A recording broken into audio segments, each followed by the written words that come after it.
The Children's Bible, Acts 10 through 13. The Coming of the Holy Spirit, Part 2. There was a certain man in Caesarea called Cornelius, a centurion of the Roman army. He was a devout man, one who feared God with all his household, who gave many alms to the people, and prayed to God constantly. He saw in a vision one afternoon an angel of God come to him and say, "Cornelius!" When he looked at him, he was afraid and said, "What is it, Lord?" Then the angel said to him, "Your prayers and your alms have come up before God as a memorial. Now send men to Joppa and call for one, Simon, whose other name is Peter. He is staying with one, Simon, a tanner, whose house is by the seaside. He shall tell you what you ought to do." When the angel who spoke to Cornelius had gone away, he called 2 of his household servants and a devout soldier from among them, who waited on him. And when he told them all these things, he sent them to Joppa.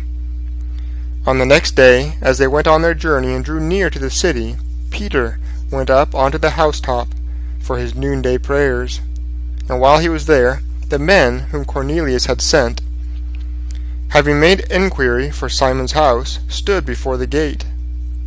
They called and asked whether Simon called Peter was staying there. In the midst of Peter's prayers the Holy Spirit came to him. "Behold, 3 men seek you. Arise therefore, go down and go with them. Do not worry about anything, for I am the one who has sent them." Then Peter went down to the men and said, "Behold, I am the one whom you seek. Why have you come?" And they said, "Cornelius the centurion, a just man and one who fears God, a man of good reputation among the whole Jewish nation, was told by a holy angel of God to send for you to come to his house so that he could hear you speak." Then he called them in and gave them lodging, and the next day Peter went away with them. And certain of the brothers from Joppa went with him. The following day they entered Caesarea, and Cornelius was waiting for them, having called together his kinsmen and close friends. As Peter came in, Cornelius met him, and fell down at his feet and worshipped him. But Peter lifted him up, saying, "Stand up! I myself also am a man." As they talked, he went in and found that there were many gathered together. And Peter said to them, "You know that it is unlawful thing for a man that is a Jew to keep company or to visit with anyone of another people. But God has taught me not to feel that any man is unclean. Therefore I came to you without question, as soon as I was sent for. I ask now for what purpose you have sent for me." Cornelius told him of his vision. Then Peter began to speak and said, "Truly I can see that God favors no person, but among every people he who fears him and does what is right is acceptable to him." While Peter was speaking to them, the Holy Spirit fell on all those who heard his words. And all those believers among the Jews who had come with people were astonished, because the gift of the Holy Spirit was poured out even upon the Gentiles.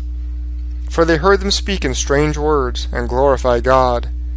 Then Peter said, "Can any man deny them water to be baptized, these who have received the Holy Spirit as well as we?" And he commanded them to be baptized in the name of the Lord, and they begged him to remain with them for some days. Now about that time Herod the king reached out to strike certain of the followers of Christ. He had James, the brother of John, killed with a sword, and because he saw that it pleased the people, he proceeded further to seize Peter too.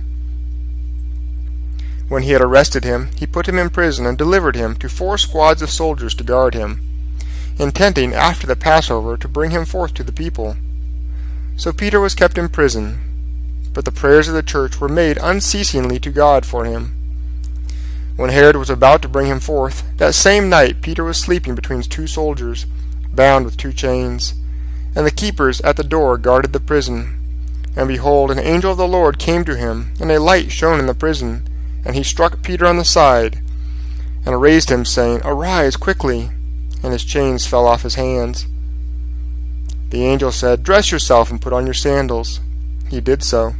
Then the angel said, "Wrap your robe around you and follow me." He went out and followed him, but Peter did not believe that it was true, which was done by the angel, and thought that he was seeing a vision. When they had passed the first and second guard, they came to the iron gate that led into the city. It opened to them of its own accord, and they went out and passed on through one street, and then the angel departed from him. When Peter came to himself, he said, "Now I know as a certainty that the Lord has sent his angel and has delivered me out of the hand of Herod, and from all the Jewish people, and what they intended."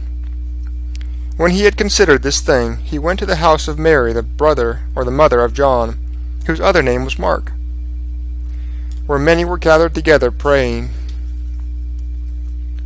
As Peter knocked at the outer doorway, a maiden named Rhoda came to answer, and when she recognized Peter's voice, her gladness was such that she did not open the gate, but ran in and told the others that Peter was standing before the gate. They said to her, "You must be mad," but she kept insisting that it was so. Then they said, "It is his angel." Peter continued knocking, and when they had opened the door and saw him, they were astonished. But he, motioning them with his hand to hold their peace, told them how the Lord had brought him out of the prison. And he said, "Go, tell these things to the brethren." And he departed, and went to another place. Now as soon as it was day, there was great confusion among the soldiers over what had become of Peter. And when Herod sought for him, and did not find him, he questioned the guards, and commanded that they should be put to death.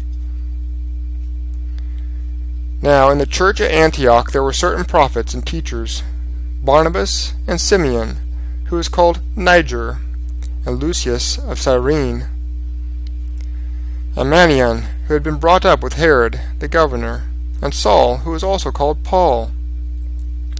And as they were serving the Lord and fasting, the Holy Spirit said, "Set Barnabas and Paul apart from me for the work which I have called them."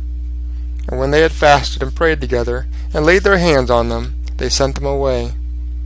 So Barnabas and Paul, being sent forth by the Holy Spirit, departed Seleucia, and from there sailed to Cyprus.